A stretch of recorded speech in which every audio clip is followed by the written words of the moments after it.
सुरुवातीचा टप्पा आहे इंटरनल नेटवर्किंग आणि ईमेलचा वापर।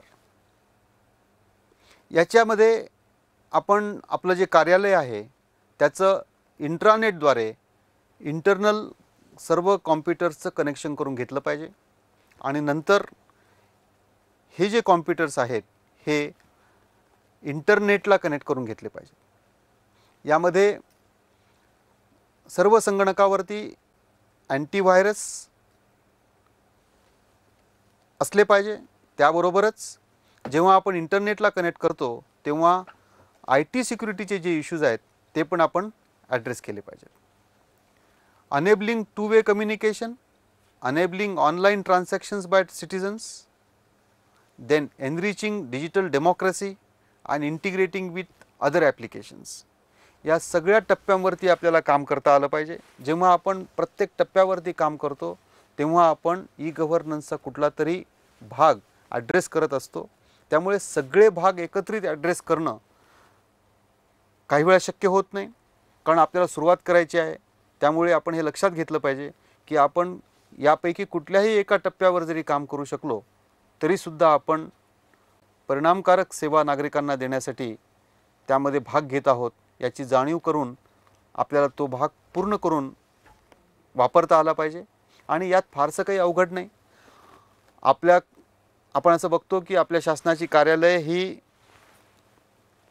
हाऊसकीपिंग आणि हायजीनच्या दृष्टिकोनातून फार चांगल्या अवस्थेमध्ये नसतात।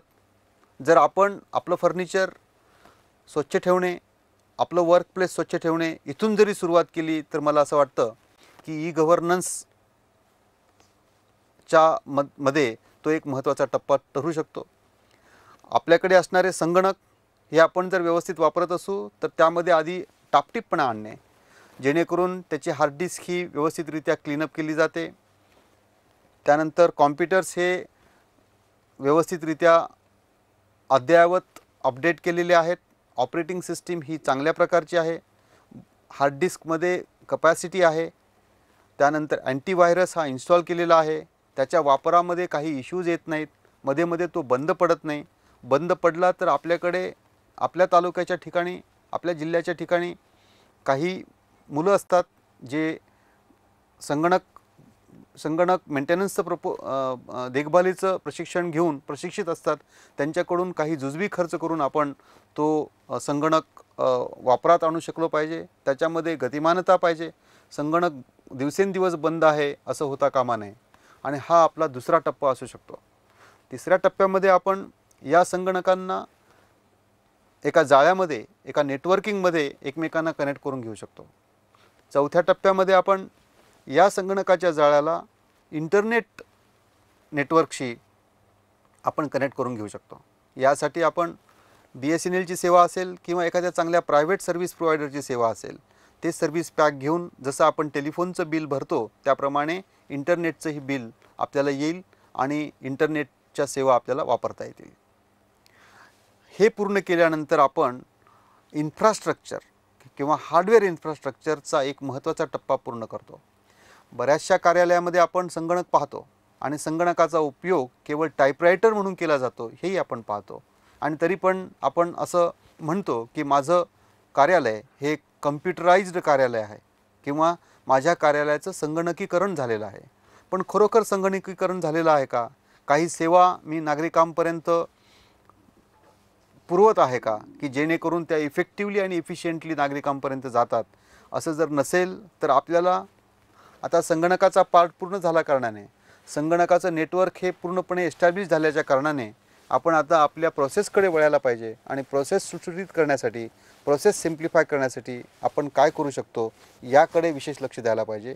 आणि ती सुटसुटीत प्रोसेस झाल्यानंतर हा 5वा टप्पा जर गृहीत धरलं तर 6व्या टप्प्यामध्ये ही सुटसुटीत झालेली प्रोसेस संगणकाचं सॉफ्टवेअर तयार करून किंवा एक वेब बेस्ड सॉफ्टवेअर तयार करून आपण नागरिकांपर्यंत कशी पोहोचू शकतो हे जेव्हा आपल्याला 6व्या टप्प्यामध्ये पूर्ण करता येईल तेव्हा ई गव्हर्नन्सचा एक महत्त्वाचा टप्पा आपण अधिकारी म्हणून पार पाडू शकाल आणि पार पाडाल किंवा आपण त्या टप्प्यापर्यंत आपल्या कार्यालयाला घेऊन जाल।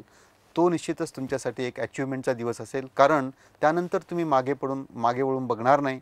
एखादा संगणक बंद पडला तर 15 मिनिटामध्ये तो कसा दुरुस्त होईल. संगणकाचं जाळं जर ब्रेक झालं तर त्याला मला एक तासाभरामध्ये कसं अप करता येईल. व्हायरसचे अटॅक्स मला कसे थांबवता येतील. मॅलवेअरचे अटॅक्स मला कसे थांबवता येतील. माझ्या कार्यालयाची इन्फॉर्मेशन बाहेरून हॅक होणार नाही यासाठी जुजबी IT सिक्युरिटी मला नेटवर्कमध्ये कशी आणता येईल. या प्रकारे तुम्ही त्याच्यावरती टोटल कंट्रोल आणाल. एखादी गृहिणी आपल्या स्वयंपाकघरामध्ये जसा कंट्रोल आणते आणि आहे त्या वस्तूंमध्ये एक चांगलं अन्न तयार करून तुम्हाला देऊ शकते, त्याच प्रकाराने आहे त्या सेटअपमध्ये आहे त्या माणसांकरवी आपल्याला आपल्या कार्यालयामध्ये एफिशियन्सी आणि इफेक्टिव्हिटी आणता येऊ शकते. त्यासाठी माहिती तंत्रज्ञानाचा वापर करून आपल्याला गव्हर्नन्सचा प्रोजेक्ट राबवता येऊ शकतो. हे या पाठीमागचं गम्य आहे. हे एक अधिकारी म्हणून आपण समजून घेतलं पाहिजे. जसं मी आत्तापर्यंत तुम्हाला म्हणत होतो की की challenge with governance is not the technology. माहिती तंत्रज्ञान किंवा तंत्रज्ञान हा गव्हर्नन्सचा मुख्य इश्यू नव्हे. महत्त्वाचे इश्यूज जे आहेत ते आपल्या ऑर्गनायझेशनशी रिलेटेड आहेत. मला तर असं वाटतं की सगळ्यात महत्त्वाचा इश्यू आहे तो म्हणजे आपण स्वतः. एक अधिकारी म्हणून आपण स्वतः आणि आपल्याबरोबर काम करणारे इतर अधिकारी आणि कर्मचारी यांची मानसिकता आणि यांचं प्रशिक्षण या 2 इश्यूजना जर आपण टॅकल करू शकलो, यांची मानसिकता बदलून जर आपण त्यांना या थिंकिंगमध्ये जर आपण पहिल्यांदा आणू शकलो आणि या थिंकिंगमध्ये आपण जर त्यांना कायम ठेवू शकलो तर आणि तरच केवळ आपण टेक्नॉलॉजीचा वापर करून खऱ्या अर्थाने संगणकीकरण करून गव्हर्नन्सकडे आपल्या कार्यालयीन सेवेला झुकवू शकतो. अन्यथा हे शक्य नाही. याची जाणीव आपण सर्वांनी समजून घेतली पाहिजे. हे जे आव्हान आहे, हे जे चॅलेंज आहे, हे चॅलेंज आपण समजून पहिल्यांदा अभ्यास करून घेतला पाहिजे. त्याचा अभ्यासाला सुरुवात केली पाहिजे. गव्हर्नन्स हे काही एका रात्रीत घडणारी गोष्ट नाही. गव्हर्नन्सच्या आधी गव्हर्नन्स आहे आणि गव्हर्नन्सच्या आधी आपली प्रोसेस आहे आणि आपली प्रोसेस सेट करणे, आपली सिस्टीम सेट करणे आणि आपल्या प्रोसेसमध्ये सुटसुटीतपणा आणणे याची सुरुवात आपण आधी करा. एका टप्प्यावरती जेव्हा आपल्याला विश्वास येईल, आपल्याला जेव्हा कॉन्फिडन्स येईल, त्यावेळेला आपण टेक्नॉलॉजीकडे जाऊया. टेक्नॉलॉजी हा इन्व्हेस्टमेंटचा भाग आहे. टेक्नॉलॉजीमध्ये मी जे काही 4-5 टप्पे सांगितले ते टप्पे पूर्ण झाल्यानंतर पहिल्या टप्प्याकडे आपण पुन्हा वळून तो जो टप्पा आपण सुटसुटीतपणा आणलेला आहे आपल्या प्रोसेसमध्ये आपल्या सिस्टीममध्ये रिइंजिनिअरिंग करून त्या टप्प्याची जोड संगणकाचं सॉफ्टवेअर तयार करून आपल्याला गव्हर्नन्सचं मॉडेल कसं लोकांपर्यंत पोहोचवता येईल हे जेव्हा आपण साध्य करू तेव्हा आपण या प्रोजेक्टमध्ये यशस्वी होऊ याची आपण खात्री बाळगली पाहिजे. हे सर्व टप्पे जर आपल्याला आज क्लिष्ट वाटत असतील तर मी तुम्हाला विश्वास देऊ इच्छितो की हे निश्चितपणे क्लिष्ट नाही आहेत. या सर्व प्रकारच्या सेवांमध्ये आपण निश्चितपणे कॉन्फिडेंटली ॲड्रेस करू शकतो आणि ॲड्रेस करत असताना त्याच्यामध्ये इफेक्टिव्हिटी आणि एफिशियन्सी आणू शकतो.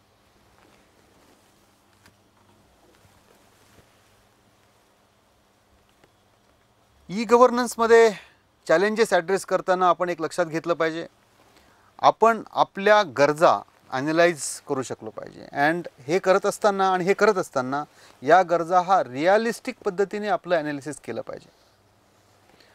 आपले जे रूल्स आहेत, आपल्या कार्यालयाचे जे प्रोसिजर्स आहेत, डेटा कलेक्शनची प्रोसिजर असेल, ॲप्लिकेशनची प्रोसिजर असेल, ॲप्लिकेशन प्रोसेसिंगची प्रोसिजर असेल, ॲप्लिकेशन स्टोरेजची प्रोसिजर असेल किंवा डिसेमिनेशनची प्रोसिजर असेल आणि अल्टिमेटली डिसिजन मेकिंगची प्रोसेस असेल, या सर्व ठिकाणी आपण अतिशय सजग राहून हे चॅलेंजेस पहिल्यांदा ॲड्रेस केले पाहिजेत आणि ही खरोखर काळाची गरज आहे. इन्फॉर्मेशन ट्रान्सपरन्सी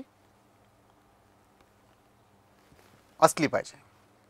हा प्रश्न आपण स्वतःला विचारला पाहिजे, is it practical to have 100% transparency? If not, to what extent I can go?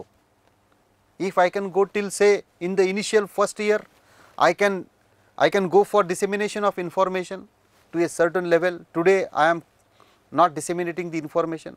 I would like to go for say 30% of my information is publicly disseminated, हे जर आपल्याला साधता आलं तरी आपण त्याकडे हळूहळू पुढे जाऊ शकतो. दुसऱ्या वर्षी तिसऱ्या वर्षी वेगळा टप्पा घेऊ शकतो. इंटर डिपार्टमेंटल कोलॅबरेशन आज आहे का याचं ॲनालिसिस आपण करू शकतो.